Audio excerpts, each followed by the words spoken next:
আমি মরে গেলে তুমি কি আরেকটা বিয়ে করবা? না না, কি বলো, আমি আর বিয়ে করব না। ও আচ্ছা, ফুলে ফুলে ঘুরে মধু খেয়ে বেড়াবা তাই না? আচ্ছা, আমি বিয়ে করে নেব।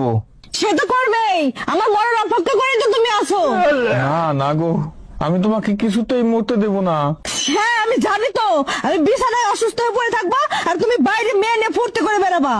কি যে বলো, বাইরে ফুর্তি করতে যাবো কেন? আচ্ছা তার মানে ঘরে এনে ফুর্তি করবা?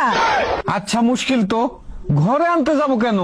মানে তার ঘরে যা ফুর্তি করবা? কে সেই রমণী? পাশের বাড়ির ভাবি? আমি মনে হয় বুঝি না। আরে দূর, উনি তো বয়সে আমার অনেক বড়। ও আচ্ছা, বয়সটাও তাহলে জানা হয়ে গেছে। আরে না, আমি জানতে চাই নাকি, উনি তো নিজেই আমাকে বললো।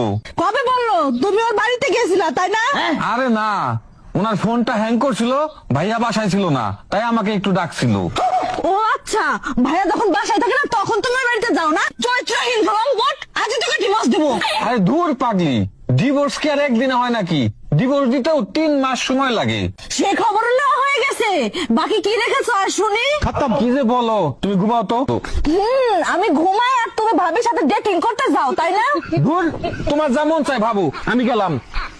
আমার আর এই অশান্তি ভাল লাগে না। रुको जरा। সে তো যাবাই, তোমরা তো আগে থেকে টাইম ফিক্স করে রাখছো, তা যাবা না? যাও, আমি বুঝি না মনে হয়।